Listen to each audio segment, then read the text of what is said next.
Nyikwa Onagi, nyikwa Jokanyanam, mine kod wuone, ojende kod jodongo, yawuowi kod nyiri, okweuru.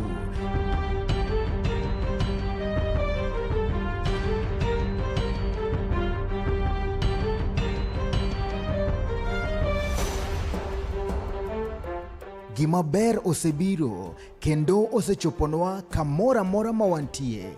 Wahere, warwake, wapake, wagwedhe kendo walande ne dhoudi duto matindo kod madongo. Ma en Chuny Onagi TV, Adundo Jaluo.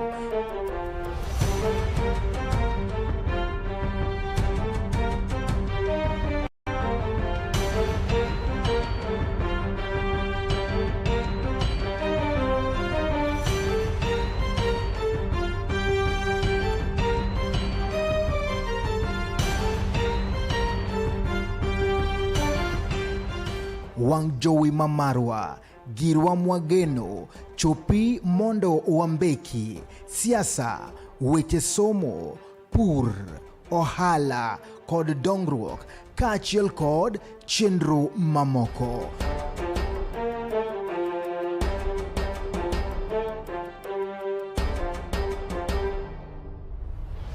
Chuny Onagi TV, Adundo Jaluo. Looking for furniture that speaks comfort, style, and strength?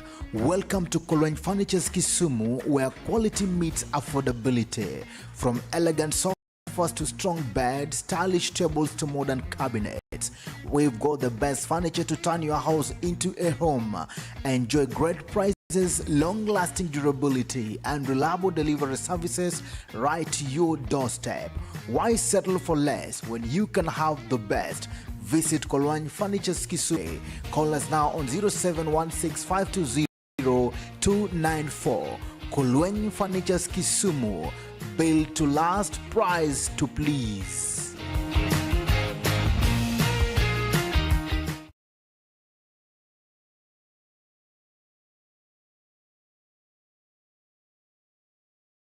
Kwa mabeni na wasenjise kacho di chungo kalonika uno adhigo mpaka kachel koda ofisa mabendo chungne weche mag somo mabendo de Kisumu County. Ketemande Chuny Onagi TV kaka wone tarika deka do mara rio ega gana rio kod pero koda uchonjo konoge juang sa ustero magasa bicha wanga mabendo kodo mondo chak tuange sane akautul makene marua kika matae chenone and Steve James aka Nyakwar Nyaronyo One ageno ni ichio maber kabisa kendo di chengi wachakora eyono makare. Tono wach mabendo wadogo mpaka kawuno enito weche somo motona kachel kod Jokanyanam to chalona kono mga juang chutho sama bende korano ka bende koro somo osebedo ka nitire chochni kachel kod midhiero mabende osebedo ka kwako sekta no mar somo mama medo cheng makawuono wan kande kachel kod migosi Bovince Ochieng mabende talone kacha weche mag somo e Kisumu County machiegni kabisa kendo da chako chenro wane e yono machuok akatul makene mar wakini to uchichio nade migosi Bovince.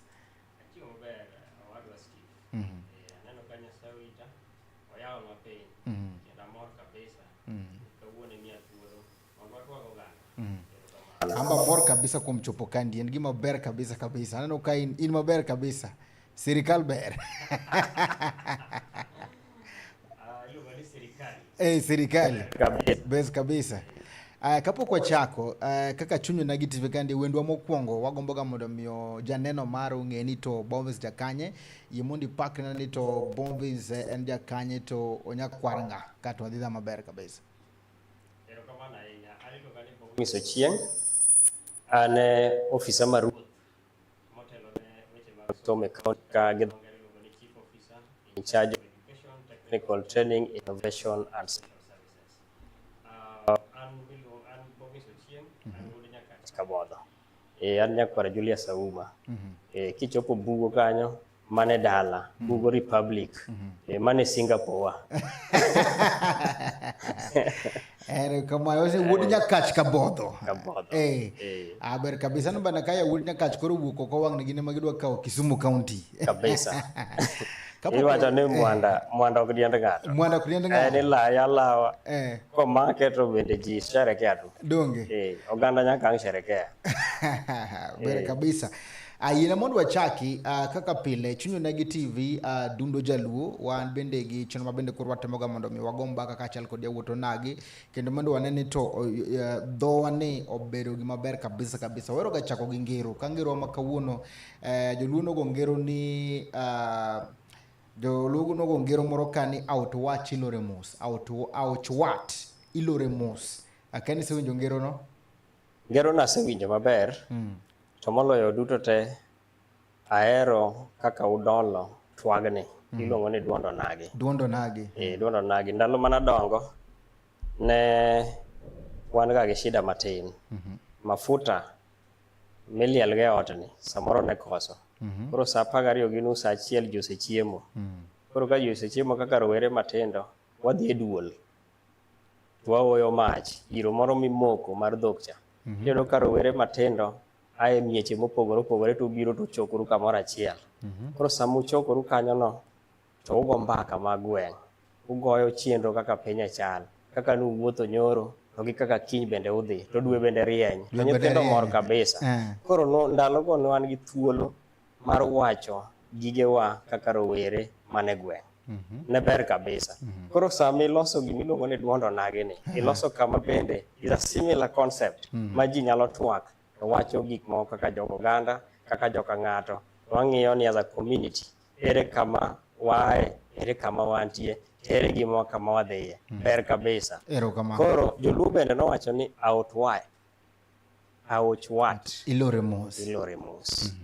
Ma ngero matut kabisa nikech gik moriwo ji gi wat nyaka inon gi maber, ok ikaw gimiluongo ni radical decision and action. To wat en jalno ma in godo machiegni. To wat bende otudore malach. Koro gimomiyo maeri ne timore en ni seche moko inyalo dhi matek to you will still need each other mbele kachane. Koro gige wat ioyo mos kata kinono gi maber. Emomiyo kata sani an anyalo advocate for conflict resolution mechanism ma is cultural as opposed to jidhi e court. Nikech mar gweng' chande, mar community cha, sami yalo to yale ang'aya. And there's nobody who's a loser, there's nobody who's a winner. We are all winners, we shake hands kaka joka ng'ato. To dhi maber. To mitere modhi e court, one guy will be a total loser, the other one will be a total winner. To ng'amu lose cha biro kayo lwete. To biro wacho ni koyudo thuolo, to biro chako revenge. To in a broader concept, en ni nyaka wa realize ni ji wede. Kata in kinono maber tiyo ni in watna. Jotudore malach. Ibiro yudo ni nitie ng'ato ing'eyo koni, samoro min gi ng'e kocha, ting'e gi separately. Only maybe after 5 years, koro ifwenyo ni kare jogi nitie kaka otudore and they are all your relatives. So gige wat tiende ni kata mana kaka irelate gi dhano e piny ka. Kata chiro kamidhiye, kata ja boda boda, kata ja matatu moro, kik dhogi kier midhi to an extent ni nano ni ma ng'ata ng'ata. Kiny urome liel. Koro ikuyodo ka kare un mana wede. Misie nyiri nono. Kendo koro wi kuot ma kata kama idonje tami. Erokamano maduong' ahinya. Erokamano iloronwa gino maber kabisa kabisa kendo ang'e ni janeno mara bende koro mor kabisa. Mane ngerowa ma kawuono outwat ilore mos. Pochaka migosi Bovince, nyiso ni to okang' mane ma bende Kisumu County osegoyo kotenore kaachiel kod weche mag somo. Erokamano ahinya. King'iyo Constitution of Kenya, wadende ni ma 2010, Schedule 4, nitie separation of powers. Nitie gigo ma national government timo to nitie gigo ma county government timo. So within the Schedule 4, nitie specific functions ma left to the county. One of them en gimiluongo ni early childhood development and education. Ma inyalo donde aput iluongo ni ECD. Kaje moting'o PP1 gi PP2. To gimachielo en village polytechnic. Matinde wadondo gi dho ngere bende ni vocational training centers. So magi are majorly our commandate kaka county ma Kisumu kaeri. Kaka Kisumu gima wa strive for and wa put emphasis on gimiluongo ni quality education. Somo makare, somo makata ki nyathi oae ten gi gimoro mawacho ni akalo kamoro asomo maber, en gi gimiluongo ni quality. And for my mondo bed realize ni gik moko manyaka losi mondo bed kare. Mokwongo en gimiluongo ni infrastructural development, kaka gero classroom, provision of learning materials, ensuring ni wan gi enough teachers who are also competent to that matter. We are also ensuring ni implementation mar gimiluongo ni curriculum bendo tim maber. Magi duto te miyo wabedo gi gimiluongo ni quality education at the foundational level. Koro magi are part of gik matimo on a day-to-day basis. And then sani bende nitie gik ma bende wachak wamedo ma waneno ni nyalo miyo somo dhi maber, nikech we believe ni sama nyathi tugo to puonjore. We learn also through playing. So we are also installing what we call the playing equipment in our institutions mondo wamed somo. Sani bende piny en piny manyasani. So we have also introduced what we call digital learning at the ECD level. Mamagi duto te miyo wanyayo somo wa kendo dhi maber.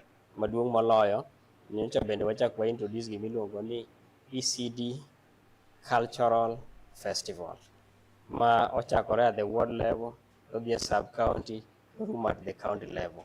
Magi duto te miyo nyithindo are able to express themselves. We are able to unearth and identify their talent, God-given talent, at the early stage. And gino sebedo maber kabisa. And then, omiyo nyathi bende dongo ka en gi a lot of confidence. They are able to express themselves. They know who they are. Then machielo, kachopo a vocational training center. ECD wan gi 653 county-wide. Vocational training centers wan gi 28 e county mangima.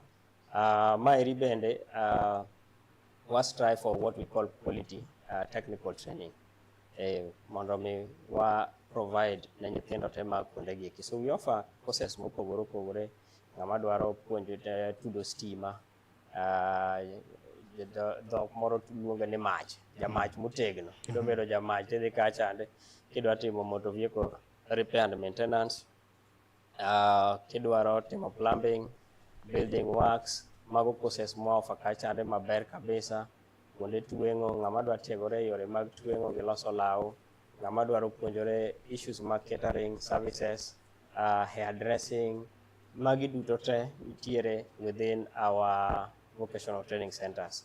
Machielo bende en ni one temo make sure ni wan gi workshops mabecho in our VTCs, kendo watemo mondo mi wa med jopuonje on an annual basis mondo mi wabed gi trainers mang'eny, nikech sani rang'iny mar nyithindo masomo bende medore. Koro wadwaro bedo jopuonj mang'eny mondo bed kuondegi eki mondo gigo dhi maber. To moloyo duto te bende wasebedo kwa wamedo gi tools and equipment ma modern ma kinyasani, manyiso ni nyathi kosetiegore e college kacha to kodhi industry oyudo similar machines, oyudo similar tools monyalo tiyo godo. Koro ok en plug and play. Dongere wacho ni plug and play. Ok ni kore kowuok, kore kichaki puonje manyien ka gima no waste time ne ka ne school kachande. So mago e gik matimo in a nutshell or in brief in our education sector at the county. Erokamano, wacho kacha nunu kacha gi around 653 ECDs, eh? Yes. Isendo structure magi chalo nade kata king'iyo gwenge kacha chalo nade? We've done a significant improvement. Okanyal wacho ni wasechopo kama wadwa chopo. Nitie kuonde moko ma as we speak pod onge ECD classes moger gi county. Nitie moko moseger gi partners. Nitie moko moseger one classroom to completion with the county. Nitie moseger double and they are done successfully with the county government of Kisumu. What time obende mondo mi each ECD center man godo obed nyaka gi gimiluongo ni toilet that is friendly, child friendly toilet ne nyithindwa mantiere ECD center. Koro magi duto te wa make sure no bed kare. En mana ni gima nyaka wang'e ne budget ma yudo from the national treasury. Obiro kosebire county it's about 8 billion kan winjo kaki wache kata mane oko kachande. kochako ng'inje matindo bende in other departments, what remains in our department, wachak wang'iyo in the entire ward mondo mi wapoge. Koro mano bende miyo ok wanyal ringo e pace ma wagombo ni mondo waringi.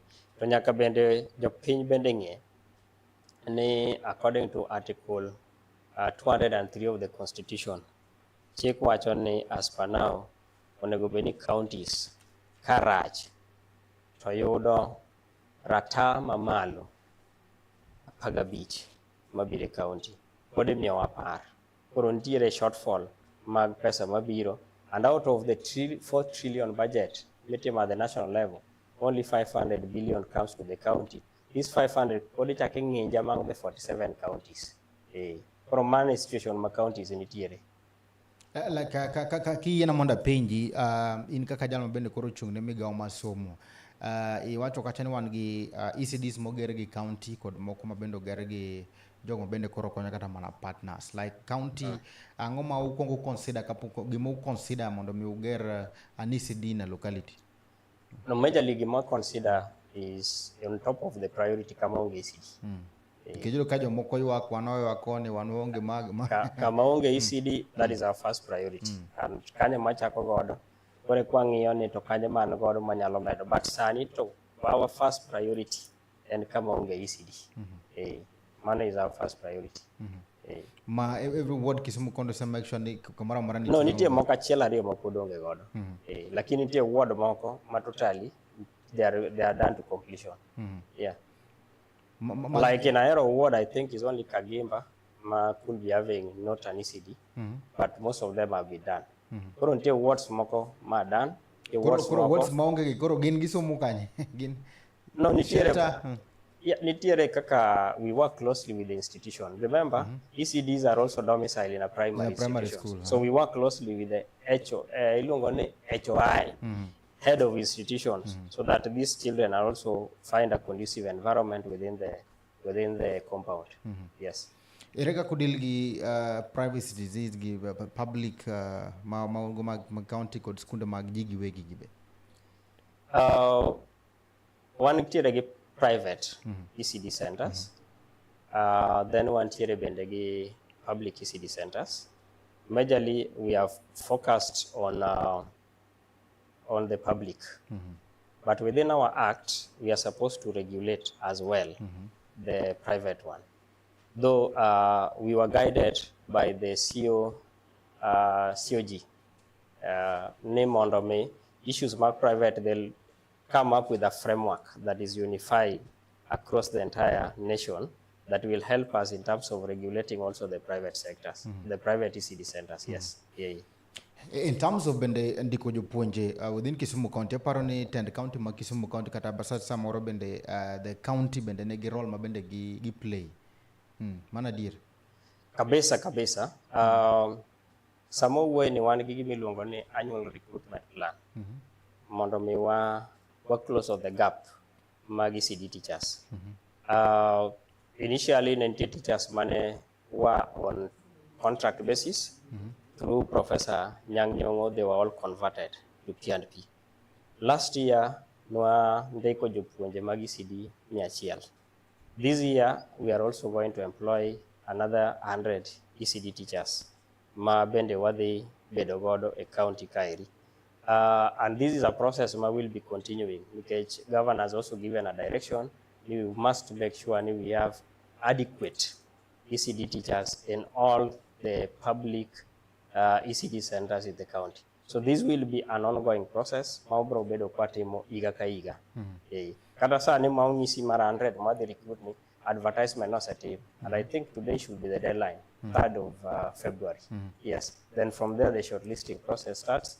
After the shortlisting, there will be interviews. After the interviews, then then we make sure we deploy them accordingly. Yes. Apart from the ECD vocational training centers, benitire bende kaka umbudonjerwe some primary gi SSS gi secondary schools. No, we work closely. We work closely with Ministry of Education at the county level because we have one director. Motel on education under the Ministry of Education. Then one tier bendegi director. mar TSC. So we work very closely. In fact, buchewa mang'eny wariwo kamoro achiel. So watiyo machiegni kabisa ka wan gi challenge gi issues moko mag primary kata JSS kata secondary, we bring to their attention. Gimbe ka gin gi wach moro bende they bring to our attention. So we work in collaboration because there is no child that is devolved and there is no child that is national government. We all belong to Kenya and we are all Kenyans. Yes. Akienda lo moko bende ni winje ng'ur moro ni nitiere skunde moko within Kisumu County moko da luongo nying-gi ma ka mondo mi ket nyathi e school fees mane gichajo kata pesa mane ikwayo mondo mi ter godo nyathi e school ne ng'eny kabisa kendo jonyuol nosebedo kane gi ng'ur kabisa. Yes, wasewinjo issues no? And the few cases masewinjo are brought to the attention of the relevant director. To gima samoro tamowa bende samoro ng'eni kuonde mwatie sirikal wa believe seche moko on evidence based. Samoro ng'ato kwa pesa ting'ise no gima ng'iso kata no kwa pesa so that we make sure that we close it down and ensure the perpetrators are brought to books. But mane mpok wayudo. But anytime wayudo this information, we have brought it to the attention of the relevant officers. And I think the issues have been addressed.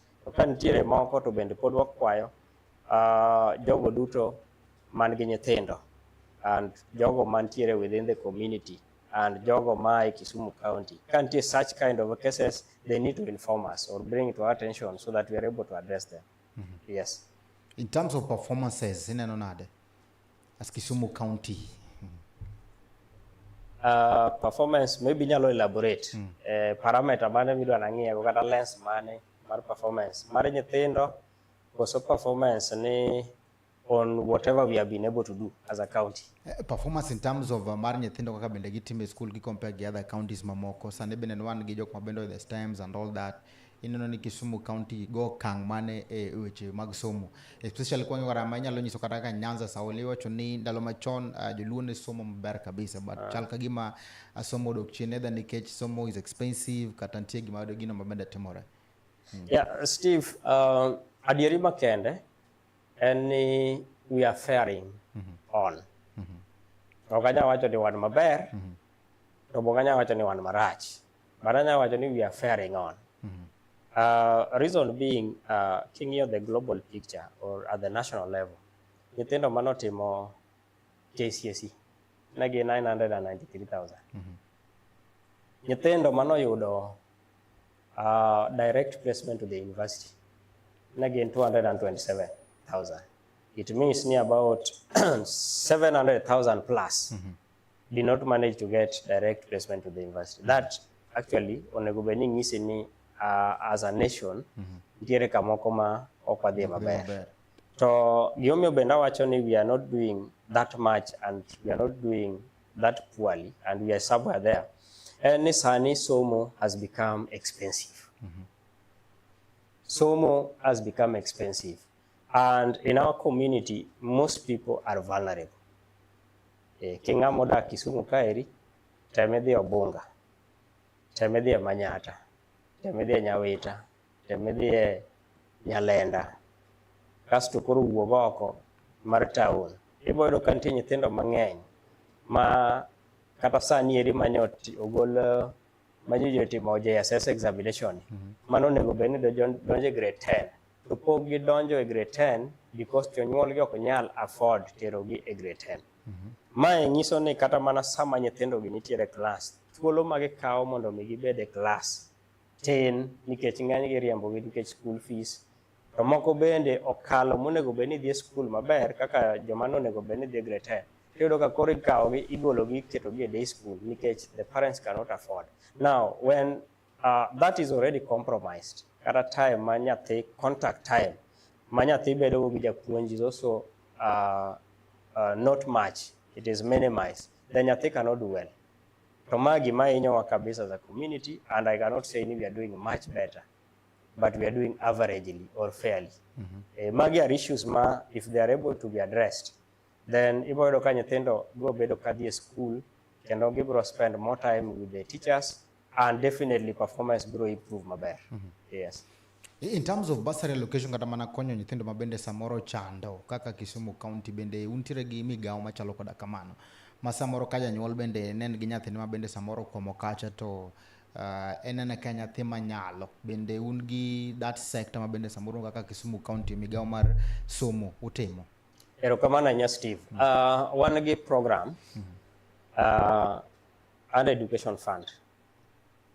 So program nieri is supposed to provide scholarships and bursaries ne nyithindo moko nyalo. And every year kaka osebedo kitime waloso gande gi miluongo ni ward committee. So this ward committee, they invite the applicants manyithindo, they do the application, setting application, vetting itimo, setting vetting, then the successful applicants is being communicated, and then we are able to disburse funds directly to those institutions. Every year, iga ka iga, wasebedo kwa support nyithindo mantiere secondary, apar per class. That means kan nyocha nitiere form 1, form 2, form 3, form 4, those are 40 students, full scholarship. So, wabedo ga gi intake every time I join kaka wach ni form 1. Now, last academic year, we had a challenge. And the challenge no biro in two folds. Mokwongo, any control of budget no raise an issue, ni function ma perform nieri, marichiwo bursaries, especially to schools ma are for national government, okonego beni watimo. So this matter was challenged, and our requisition could not be approved by control of budget. And again, the matter was also raised by the public who are based in Nakuru. They raised this issue, gitere court. Ogimbe challenge, ni counties okonego beni ichiwo bursary to institutions ma belong to the national government. So this matter became a thorn. Makata nyithindo ma had gone through the entire process, ma negi ng'eyo negi dhiyudo pesa, they were not able to get mano last academic year. So we only managed to ensure ni jok manyo ntiere bursary, scholarship program, we paid their money.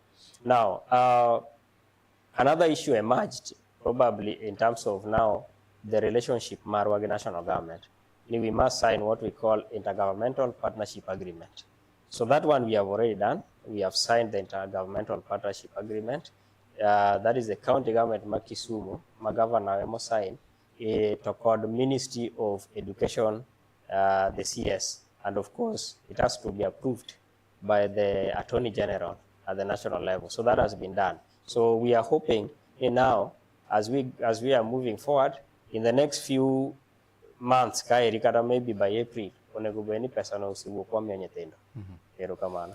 Erokamano, inamonda penji, Kisumu County duong to iyudo ka bende kitimo kata mana study kana statistics iyudo ni nitiere kuonde moko ma iyudo ka wan gi most schools kata mana most secondary schools, kuonde moko bende wan gi other constituencies bende wan gi more TVET schools moingo others to moko bende ok tim maber. Iyudo ka samoro go mbaka gi japiny to nitiere jotelo mabedo blamed kone gi koni. Inamonda penji to kaka jalo mochung' ne migawo mag weche somo e Kisumu County, ang'o manyalo kelo pogruok ne? Tiende ni nitiere jotelo mok ti maber kose nitiere kaka public participation itime yo moro ma ok ber. Ang'o manyalo kelo ma? Nikech Kisumu County maduong' kabisa pa nitiere onego bed nitiere kaka ong'iyo ni samoro constituency no kodo skunde mang'eny onego bed wakonye kama, samoro mo onego bed watimo kama, but iyudo ka moro nigi mang'eny, moro nigi mapiny, inequality ni biro nang'o? Mano adier, taparo ni kidongo Steve gweng'. To nitie gik moko makata imbi hapa ni se observe. Tiere communities moko mohero somo. Gidho ngere iluongo ni they are pro education. And they believe in education is the only weapon ma ginyalo transform go their community. Makata ka nyathi ni e gweng', so they want to raise fund mondo nyathino odhi e school. To nitie communities moko ma they are reluctant gi weche somo. Nyithindo yudo kaka gweng' kama chande samoro ji dhi mana beto togo, ji dhi luwo mana ndhira go kunga i nam gi mumi. Tiyudo ka koro somo wachne dok piny matin. Koro yudo ka communities ma ohero somo kabisa, gin be ma giwuok to gidhi gichiayo sirikal. To giwacho ni wan nyaka gi loka donate lo wayie bet piny giluongo nyaka chief gi the community ma giwach ni lobni wachiwo mondo wagere school. So miyo sirikal tiji mayot, ibiro ka sirikal bende koro wacho ni kosemiwa lo we koro wadonji mondo wa make sure ni wadhi mbele. Koro mago are part of the process moko may all lead to inequalities miwacho wego. They are part of them. Mar ariyo, I don't want to say outrightly nitie jotelo moko mok ti to nitie jotelo matiyo, but gima ng'eyo ni kata jotelo sama gi campaign and their manifesto gin gi priority areas gi. Sani aparo ni kanyi winjo Ndindi Nyoro iwinjo ka focus ne en education. Baba Weno kanyochi winjo focus ne momiyo bedo rank number 1 en education. So nitie jok moko mohero education, nitie jomoko ma they'll prefer matters infrastructure. Iyudo ka gin ndara gang'o gin iyudo ka gigero. Nitie jomoko ma bendo prioritize ng'iewo bus ne jo high school. En mana mong'iyo bus opong'o gweng'. Mano be mare. So these ones I probably is because of their manifesto or the social contract agreement manomegi jo piny ko campaign. Mago bende nitiere yie kune. Koro to me I think it's a matter of priority with the leaders ma jo yiero to gi gima bende ji expect from them. Aparo ni ka yuda leader ma is not concerned with education to jako bedo re-elected. Probably jo gwenge madwaro notim kamano. I'm not sure, but I want to assume so. But to me kama bete, there are two things that I think is important for our community to grow. Number one, and should be on top of the pillar in education.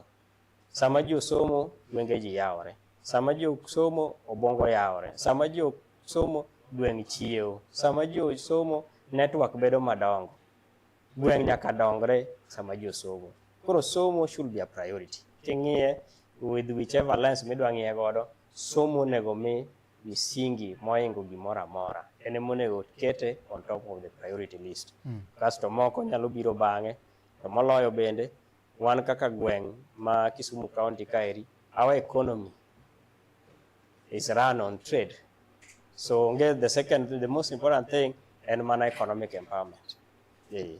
So those key areas, to me, if you ask me, I'll give them a priority. Yes. Ero kamano kapoko di break ina monda penye ni in kaka jana mabende koro chunge sector no. Kingi yo constituency ma Kisumu. Ino ka ere kama bende constituency mabende samoro wanegi nyawa inya to gi mabende samoro nyawa choni mato sego ka eweche mag somo. Kumune no ngo benu keta effort marwa inya. Iwacho constituency kozi wacho county. Ipejo ipejo constituency kozi pejo county. Awach kingi Kisumu County maber kabisa. Kisumu County. Kuni mwenye watu usego kenge maber kabisa. Mwacho ne ma to waseti maber ma to nengo beno waketa effort maber kabisa. In terms of education? Yes. Aparo ni kuonde ma where I give highlight majorly to vocational training centers. Nitiere centers ma sani ni rang'iny mabet ni malo matin. To nitie moko ma pod ni piny. For example, ka in Rotary. Ibo yudo ka Rotary osedhi rang'iny mamalo. Tiende ni osechopo level moro ma onyalo attract partners. Kaluwore gi gik motimo, gi kama entiere in terms of location, to kod kata mana population mantiere. Bedo ni en at the center or the heart mar Kisumu County. And you know, en center achiel, so it's being nitie feeder wards. Machiegni anya wacho ni gina Ochieng to be ginga Ochieng. King'iyo railways ward, nyithindo ma railways ward dhi Rotary. Nyithindo ma Migosi ward dhi Rotary. Nyithindo ma Kondele ward dhi Rotary. Nyithindo ma Market Milimani ward dhi Rotary. Nyithindo ma Nyalenda bi dhi Rotary. Nyithindo ma Kaloleni Shauri Moyo ward dhi Rotary. Nyithindo ma Manyata bi Ginyalenda ng'enygi gidhi Rotary. So en gi iluongo ni feeder wards mang'eny momiyo odongo ahinya nikech that population koro. Nitiere moko ma bende have also done well kaka Kado. Kidhi Kado tibo yudo kodongo maber kabisa. Kidhi Katito, Ahero, Sabako. Nitiere moko achiel ariyo kata mana Lunga kidhi Nseme ma bende timo maber. To nitie moko ma nyoche kochaki. We are actually now giving them more efforts and more emphasis. Wayudo tools more Netherlands. The organization will only tools to work tools worth over 20 million. And king'iyo kata mana distribution matrix wa no amayo priority ne institutions ma feel ni pod ni chien mang'eny moingo ma are already having. Kata sani wadhi procure bende tools and equipment modern ma Kenya sani worth 20 million. Kendo mano be gima wadhi timo so that we build more of the upcoming centers. Mondo ni mauko mose attract partners ye kigi nyalo run mogi partners with a small support, but we also ensure ni those mantiere outside the city of Kisumu bendo yudo support madwaro. Ero kamano nyakoro mgajwang makimana gi kanyo kwa dhi twadugo nyakoro mgajwang twadhi go mbaka e weche mag sirikal mama nyakoro mgajwang twadhi no tangoma bende timore kande nwaneno ka bende nyoro kandie ker nolemo wa Kisumu County kandie kendo mano chiwo kacha nyota maber kabisa mbene dhi konyo nyithindo mabendo stimore na dose somo imbe ne yudo nyota ni imbe yudo nyota ni kwa nyota ni olal nyota na poka yudo mambo leo sports ground nyota ni olal lakini inyo ayudo mari makemana kanyo koronga jwang wadhi break matin kang wadugo to wadhi mana mbele gi mbaka gi twak ponono ni kacha gi penjo mora mora wadhi koro yao kacha wa mi thuolo mar penjo mora mora man bedwaro kata chupa koronga jwang ma en Duond Onagi bed machiegni mondo mi waduoni kata mana pach ni to iwacho nade weche motenore kachiel koda somo chutho to Kisumu County mangima med kete mana chunyo nagi mapontani enan Steve James nyakwar nyaronyo wan wadugo bang samachuok. Welcome to Adundo College Kisumu, where dreams take shape and futures begin. Located at the Swan Center building along Oginga Odinga Street, Adundo College stands at the heart of Kisumu, a place of learning, growth, and opportunity. At Adundo, we offer a wide range of certificate and diploma courses designed to prepare you for today's competitive world. Explore career-driven programs in ICT, electrical and electronics, hospitality, social work studies, banking and finance, agribusiness, nutrition, beauty and therapy, all taught by dedicated and experienced instructors.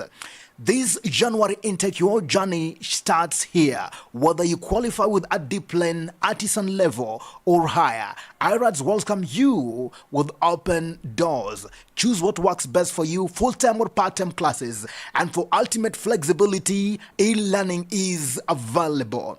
At Adundo College Kisumu, quality education doesn't have to be expensive.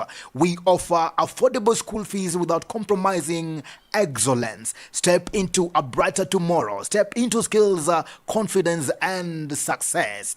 Adundo College Kisumu, empowering minds, shaping careers, building futures. Looking for furniture that speaks comfort, style, and strength? Welcome to Kolweny Furniture's Kisumu, where quality meets affordability. From elegant sofas to strong beds, stylish tables to modern cabinets, we've got the best furniture to turn your house into a home. Enjoy great prices, long-lasting durability, and reliable delivery services right to your doorstep. Why settle for less when you can have the best? Visit Kolweny Furniture's Kisumu today. Call us now on 0716-520-294. Kolweny Furniture's Kisumu, built to last, price to please.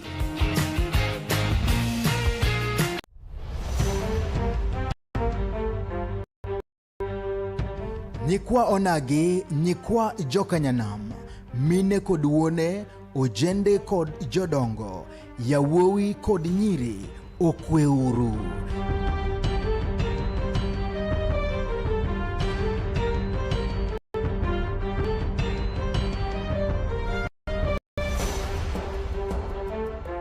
Gima ber osebiro kendo osechoponwa kamora mora mawantie.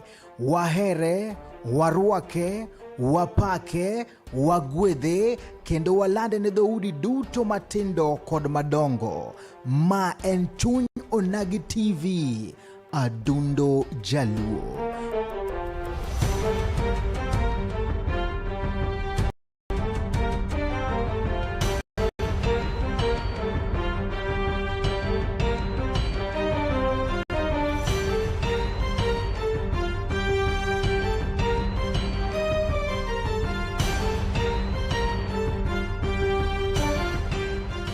wang jowi mamarwa, girwa mwageno, chopi mondo wambeki, siasa, weche somo, ohala kod dongruok, kaachiel kod chenro mamoko.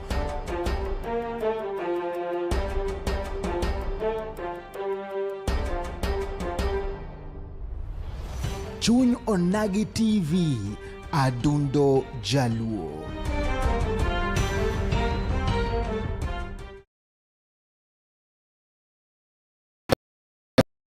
Makende marwa ketelono mar ariyo telo mogik ma bende thuon wach mabogomba kaka nien weche motono koda Somb kurom gajwang pod wan kende kachel kod migosi Bovince Ochieng ma bende telo ne kacha migawni kurom gajwang winjo kaka bende telo mokwongo wagomba kama ber kabisa kendo omiyo kenge kata mana gigo ma bende gisetimo mane Kisumu County kurom gajwang kamora mara mitire med kete mane Chuny Onagi TV na wacho ni kwa dugo telo mar ariyo tadhika othul makende mondo mekoro asom ote magi nya kurom gajwang ponono ne gima bende digomb ng'eyo japuonj kacha mabende mar ECD onyisa kacha ne udhi ndiko kendo jopuonje 100 inyalo moso Bovince dipo ka yudo leta imo malo an ka giluongo ni Jeremiah Okinyi wacho ni mosna Bovince en wuoyi ma wiye ler kabisa mano Jeremiah Okinyi mosna Bovince en wuoyi ma wiye ler kabisa wan gi Jaja Dero erokamano wan gi Jaja Dero bende wacho ni embe network erokamano wan gi James Odhiambo wacho ni mosna Chief James from Sustainable Rural Initiatives mosna James wacho ni Nambokana wacho ni penjo waneno ka at technical colleges and VCTs mantiere rural areas ma Kisumu County onge kod courses moko ma key to the area youth kaka nyando kod kadibo negi rice farming madwaro expertise on heavy commercial locomotives be nitie chenro mar medo such courses openji ni be nitie chenro mar medo such courses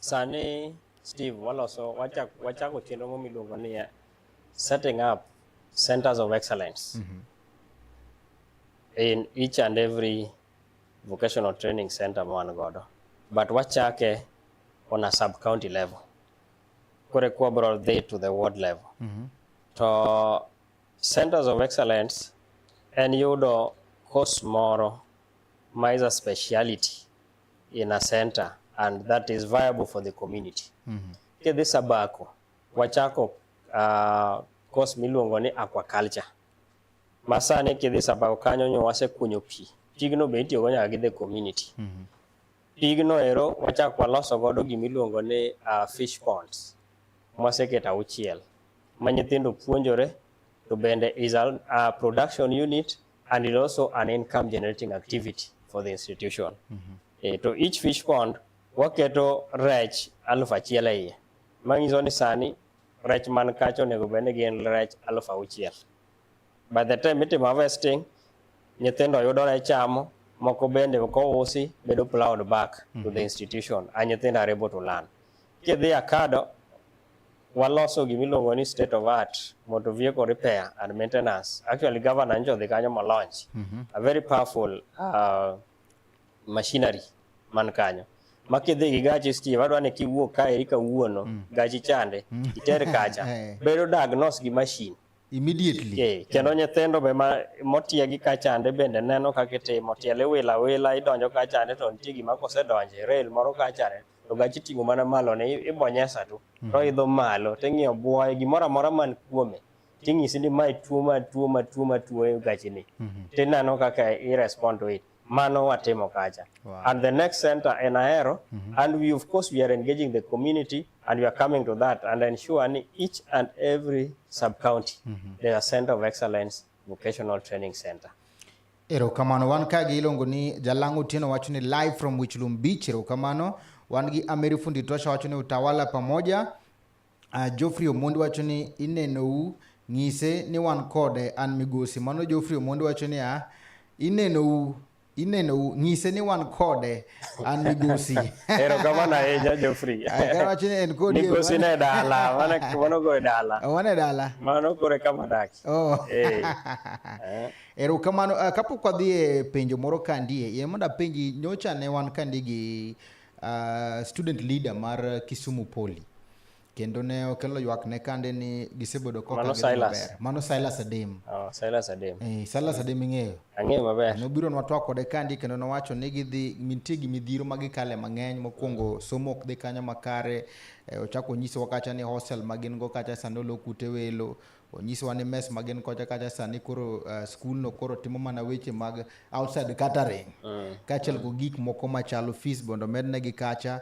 To gi japuonj maduong' bende ne gacha to napenje ka bende nosebiro mogo kodu mbaka ne tend Kisumu County. Noche nosetemo lakini ono ka duoko bende onge to ma bende one of the schools kata colleges ma bende ni Kisumu County ma bende konyo majority ma bende koro somo kana gi nyithi ma Kisumu County. Kenya mano to usewinjo to kusewinjo to kenge mage ma bende osaka mondo ne nyithindo ma bende kanyo dhi kaka. Erokamano ahinya.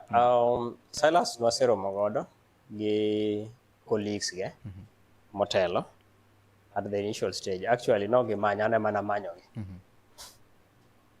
Ane mana manyogi, no gimanya, ane mana manyogi.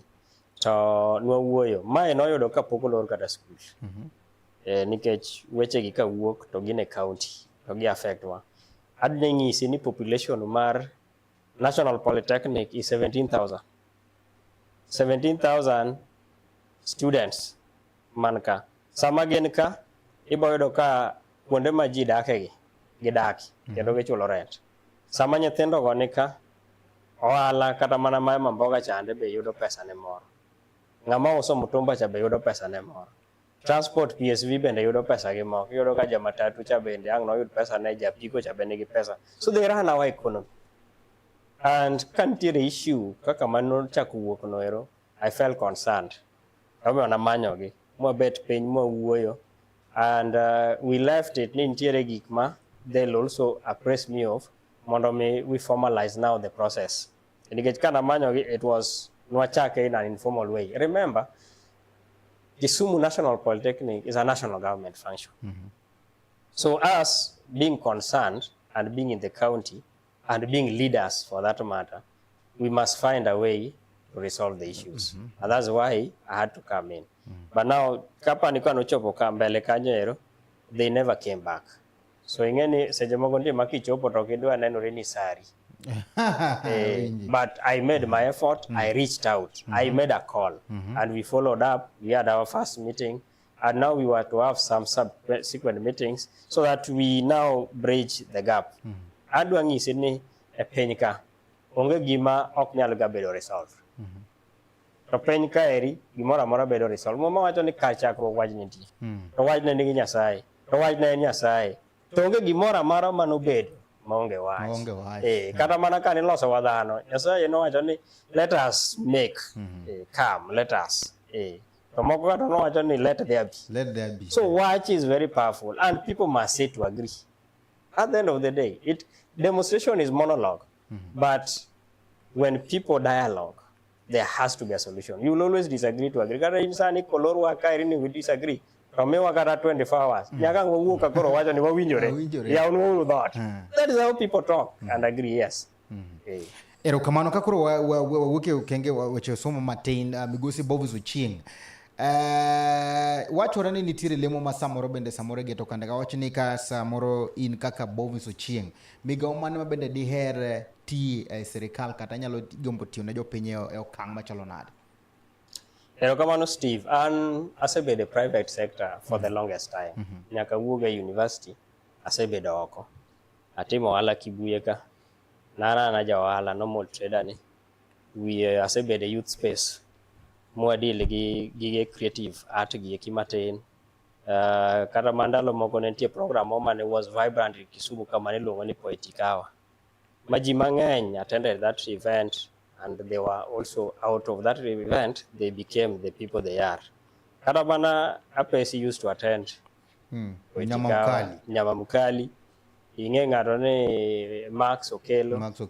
Ne bire Poetic Hour. Kata Kasmuel Makoure. Ne bire Poetic Hour. And he used to play sometimes saxophone and the CBK music. Apa dinge CBK music. Costa Juang. Ne wan godo go an kacha. So many people are as a result of that program. And they, in one way or the other, they were supporting or they are beneficiaries, but it was a family of creatives. Taparo ni 2020 adonje county kaka director. Anawacho gani ane county and ane county napuonjora kaka system works and government works mondo me kadok kendo kura nyalo tiyo ne jopiny maber in a better way. In fact, awacho seche moko ni anapuonjora to chula salary. So it's a good thing. So ka jopiny fail mana kaka wacho ni winjo ka ji wacho. Hey, katanti. They wacho ni the voice of the people is the voice of God. And people fail. Ni I can serve them better in higher positions. Magi wacho ni koro mawa mi. Ana ni tanga tamra wach Nyasaye. Ok anya tamora. To be apani kiwinjo maber to bende winjo ka giwacho. Ni kama wadu gidwa chako koda en Kisumu Central. Ka gimi adhi kawo. Kendo adhi kawo gokinyi. Nikech jopiny mowacho. Atamra nang'o. Erokamano. Jopiny to dwach mondo ichungi od bura mane? Chama wa en chama mar ODM. Wengega mag siasa ochako epo kani ODM. An nyathi ODM. Kata king'ado remba sani, to ODM machwer ga sani. Koro wan jo ODM. Mane party wa, kata man office matiye, jatelo en ng'a? Ok anyal donjo kacha takikora.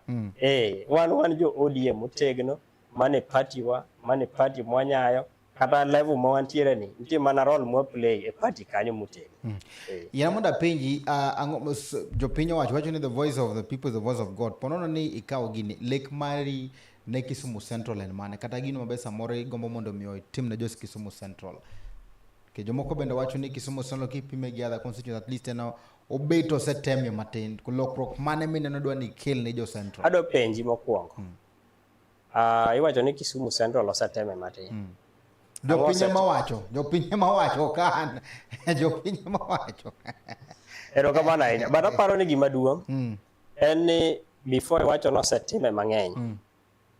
The question en niya, be joma residents ma Kisumu Central constituency feel ni their life is just okay.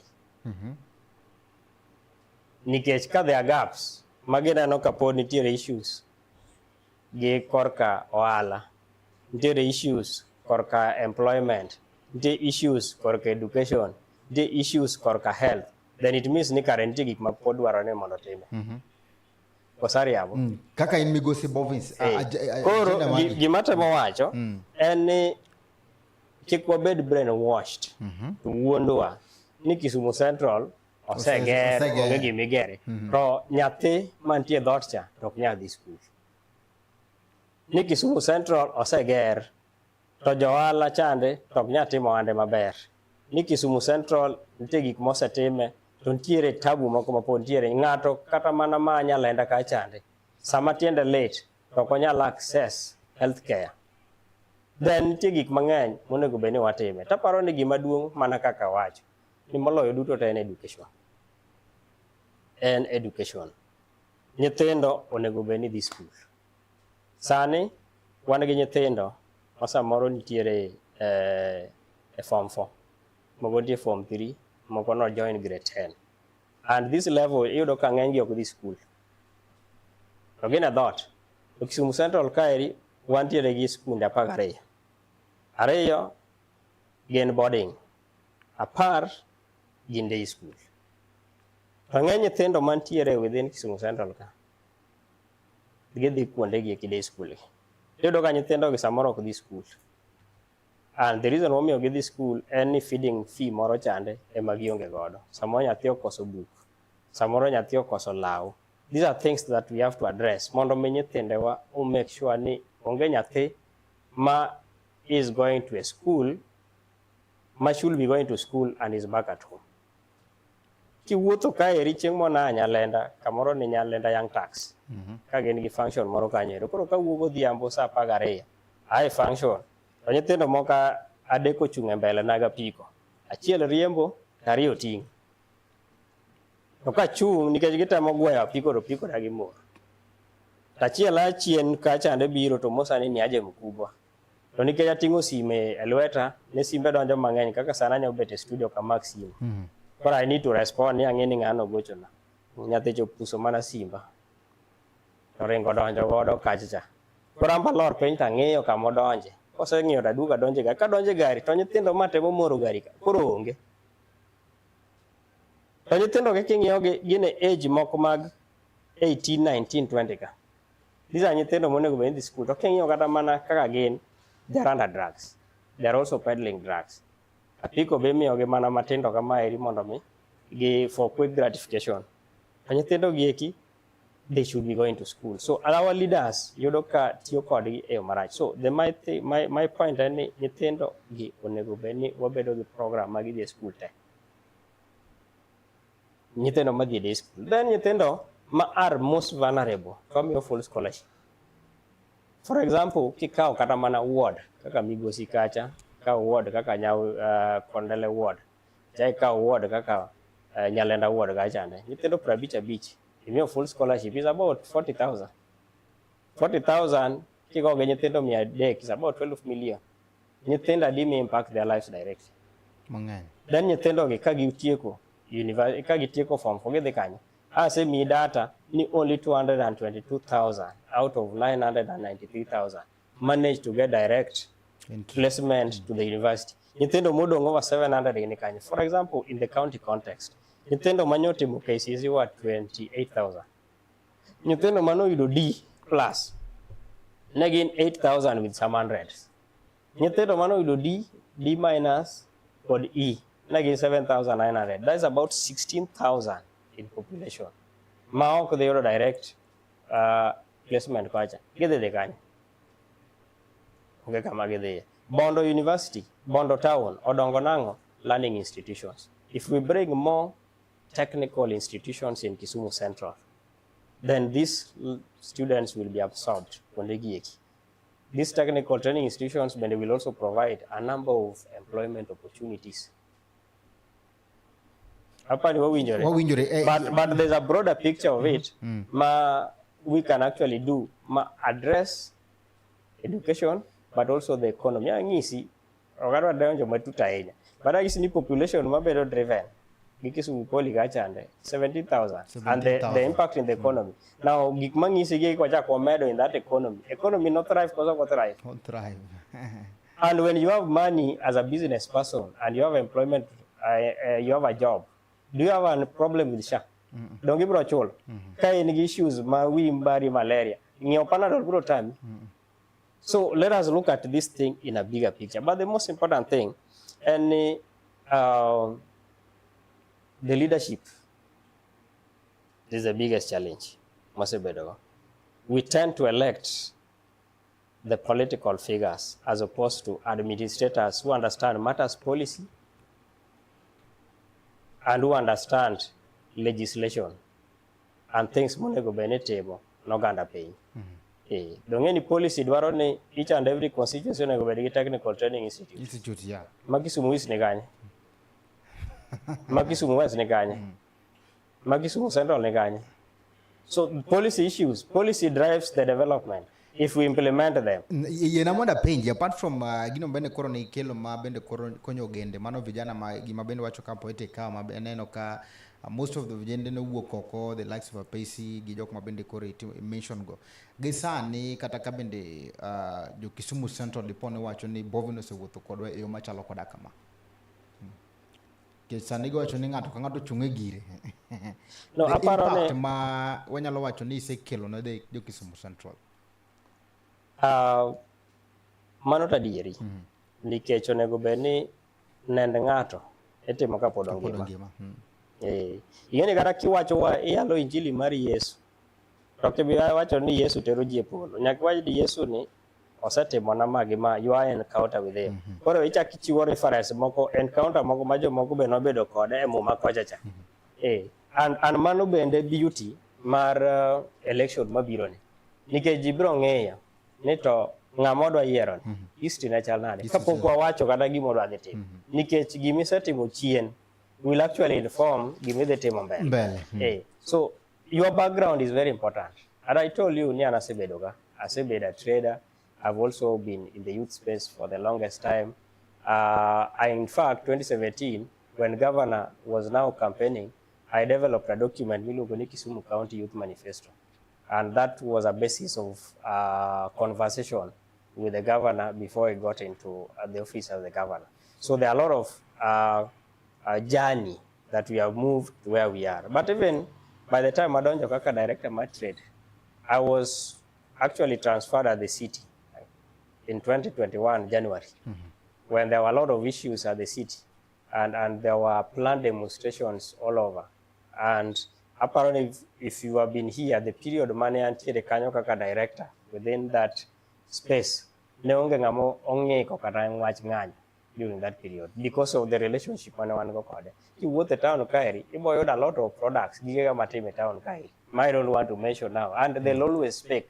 Makata at the right time, people will vote because of the things I have done. Yes. Jiluwi ni kech team ni. Team ni ama bro Louis. Ketemo marach, bro mana Louis. Ni wachako ni ochwat. Iloremos. An kagi Geoffrey Mundi wacho ni amor ka Bob chano wach maber kamano warite gi kura marwa omany piny. Amor ka Bob chano wach maber kamano warite gi kura marwa omany piny. Straight. Mano one of your fans bende pangi kacha kato wan kagi jeje bende wacho ni mbene tok maber kabisa. Erokamano maduong' ahinya. Kaito Ting ngama bende kuro penja kande mana weche mag odie mana matin to ka watike tika mokwongo kapok watieko ker no biro kandi nyiso to impact mana bende kuro wanyo jo Kisumu ker olimo wa Kisumu kandi no chiwo nyota winyalo wacho nango mana ewuoyo mana matin limbe mar Kisumu limbe ker ber nikech ng'eni constitution demands for what we call public participation. Kiko wuondre ni sama ker obiro bira to wuok embo winjo pach jopiny, owinjo ganda, owinjo gene to giwacho nango. Onyalo winjo gi directly through the people, or onyalo winjo gi through the leadership. Some frequent kama kata kapok obiro there are planned meetings. Metemo. Tingisa ni the gaps mantie the gaps mantie tingo ka gi bed address. So mago are there. And I'm glad ni obiro kama ng'eny nen ka Friday no chako biro kanyoro kendo no promise ni tarik 20 be mar adek bendo nyoko nyonore ka mangiso ni biro ne kairigi by virtue ni en ker it's not by event gik mang'eny ma jowa pod bro medo yudo mondo mi wambende wadongre matin nikech ng'eni we have had what we call historical development injustices as a region kidak kata pa ning'eyo 2002 kiwuok Kisumu kairi dhi Kericho, it was a nightmare because of the infrastructure. Katito dala wakacha and junction nyaka 2007 ne onge stima. So there are a lot of things we have left behind on. So sani wakwayo ni mondo ka ker nyalo biro to med biro. Omed biro embende timne motimo maber ka bende bro luwe 2027. 2027 section maudi wacho ni gin gidhi nyaka Kanan ka gikalo Singapore. Section maudi bende wacho ni gin brobes nyaka 2027 gidhi planet itimo mane. Iyonyo wacho na onkan. Apa ni winjruok emoko winj gini maber. Jogi wacho gimoro achiel en mane kaka giwache mopogore. Giwacho niya ne nitiere 10 gender point 10 points agenda mano bedo signed kane wadonje broad-based government. Now this 10 gender points ne nitiere gik mano nego bene timo. Machielo yegi was to protect and support devolution. And devolution inyalo miyo support maduong' moloyo en mede pesa. Na ng'isi ni article 1, 2 or 3 of the constitution wacho ni karach to nego beni counties yudo a minimum of 15% of the budgetary allocation of the national cake. Ube machoke. Magi gik minyalo nyayo godo county. Then nitiere issues on investment on the youths. Mago bende are there. There are issues mang'eny on human rights mabende ni kacha. Jogi te king'iyo gi maber gitegi they're agreeing ni there will be a review. Kata mana the president bende osewacho ni gigi wabro bet piny to wang'iyo ni to nyaka nwa sign this agreement wasewuotho mwachopo kanye because this is something mabende bro tero wa mbele. Koro magi gin gik madieri ma ji te wacho. Koro akiani sama ji wuoyo to ji wuoyo mopogore en mani ji ok read between the lines, but ma gik ma ji wacho. To gima bende wacho en ni yes, Kenya needs to move, and there's Canaan and there's Singapore. Whichever route, gima duong ni wachopo Canaan. Gima duong ni wachopo Canaan. But riyo masani ma rowere ni godo en ni Canaan onego wachope piyo. Wasebet e wilderness for long. How fast can we reach Canaan? Ing'e ni Singapore, kikalo through Singapore tidhi Canaan, inyalo dhi kiwuotho. Ng'ato nyalo dhi gi ndiga. To ng'ato nyalo amua ni wadhi gi ndege. So the means will help us to reach there fast. So gima biro miyo wachopo kucho mapiyo ema wadwaro. But tekni wachopo Canaan. Erokamano maduong' ahinya kuom Gajwang' kamoro amora mantiere kuom kete mana e Chuny Onagi TV kande kendo kwa dogo mbaka kanda ka wan ka gi Humphrey Onyango. Erokamano kuom kete kan nikech sa adhi kama na thuolo makende mondo mechaka mi migosi Bovince omiwakacha wach mogik pono ni kacha gi penjo moro amora to bendo yieni kada mana golo pach moro amora kandi wa yieni to ka pok watieko adhi ka thuolo makende mondo achaka mi migosi Bovince Ochieng mondo mi ochako miwa kende wach ni mogik ne jo Kisumu County Saul to kod jo Kisumu Central. Erokamano ahinya. Apani wachna mogik en ni mokwongo as a community nyaka wang'e ni somo gima duong'. Kendo somo ber. To wang'e kaka wanyalo support somo as a community. Ing'e ni chon kane wadongo to kane weyo dheri kata dheru ochamo chamb ng'ato, ng'ano rodhi tilamo Nyasaye ni gigoteri janyuol. Kech koteri janyuol bro rodhi moingo kaka norodhi. Tilamo Nyasaye ni janyuol be kik teri e school nikech ibro rodhi e mbele assembly. School be kichopo tiko mondo headmaster kik luong chief. So you became a property of the community. To sani somo masani iyudo ka ng'ato tho mana go kende. Can we turn this mondo othogo mana kende ma nyathina chal mana be kirodho nyathi ng'ato to ng'isi ni rodhe nang'o to nyathi to timo makosa. So let us feel like the children belong to the community. Mondo mi kada kwa puonjoge te as a community. Nikech sama nyathi moro ni kamoro, as a community we develop and grow. So let us own up nyithindwa and let us build education system together. Magara kan tiere kuonde moko ma jomoko feel ni dwa donate lo mondo gere school, let us support. Kama nitie ng'ekni mar somo, let us hear the cases mondo mi wadonji wang'e kaka wa support. Kwanywakore lwedo and if we take full responsibility and we become proactive, wabro dhi mbele maber weche mag somo moloyo kama wantiere sani. Mar ariyo, on the same aspect mani kelo mar leadership, akwayo sana ogandawa ni wakauru kura. Weapon midhiga e lweny ka eri en mana kura.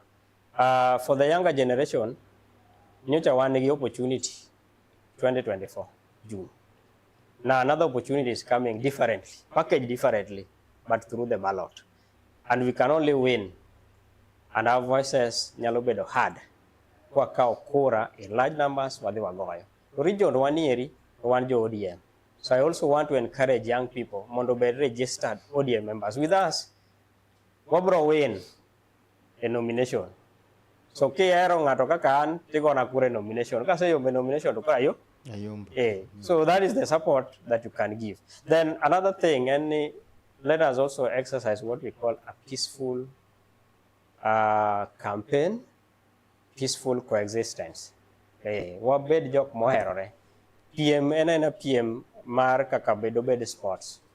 But kik wabed moro ma ji manyo remb ng'ato. To bende kik ti kodwa mar nego ng'ato kata ma chwero remo.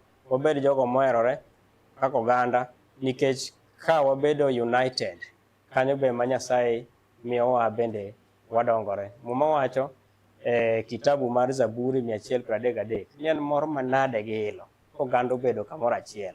Ochalo mo moro madum ng'ar mabeche tek mole wi Aaron to ridore tike to chak ridore ng'ut lawe. Wacho ni kanyo ma Nyasaye commanded blessings. So there's power in unity, and we cannot develop and grow if we are not united. Emomiyo kata mana in terms of generational gap, jodongo masani gin a lot of wisdom, experience expertise. Rowere masani, they are vibrant, they have numbers, they are innovative.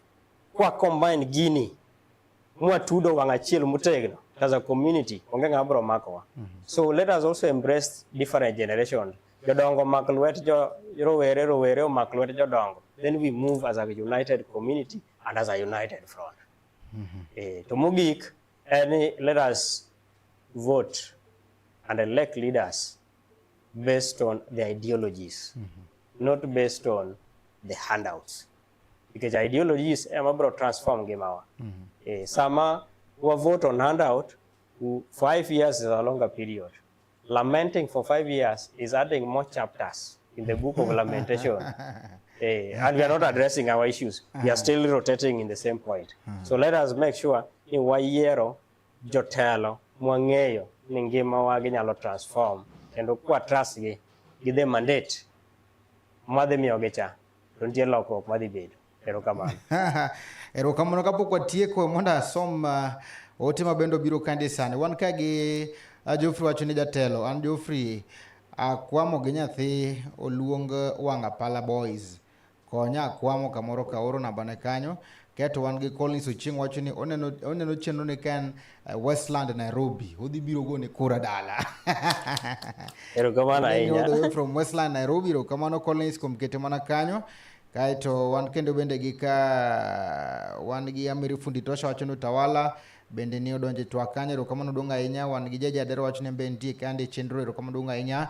Bibiana bende wachni owinjo chenro yono makare. Kwa kamano koro mgajwanga kwa thulu makene magonero kamano madonga inya kumkete mana i Chuny Onagi TV Adundo Jaluo chakre wachake nyaka gisani kawendo wanena migosi Bovince Ochieng mabendo chungne weche mag somo e Kisumu County jalo mabendo no kete chenro ni. Erokamano donga inya kachel kod erokamano ne medusa machendo ni Nelson Mandela Okore kachel koda Bovince. Erokamano kuom chopo kande.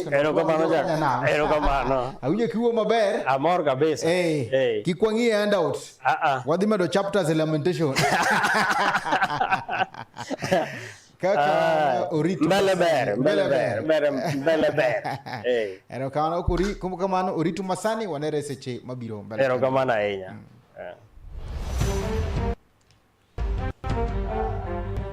Nyikwa Onagi, nyikwa Jokanyanam, mine kod wuone, ojende kod jodongo, yawuowi kod nyiri, okweuru.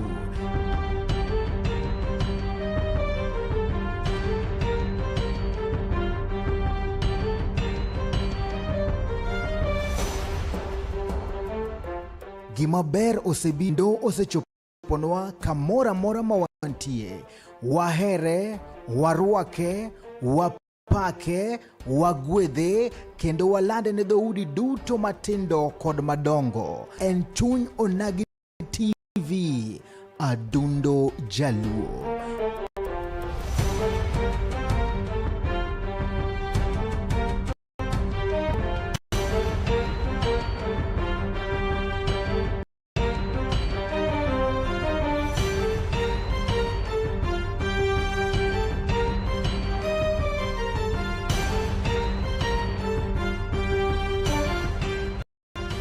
Marwa, girwa mwageno, chopi meki, siasa, weche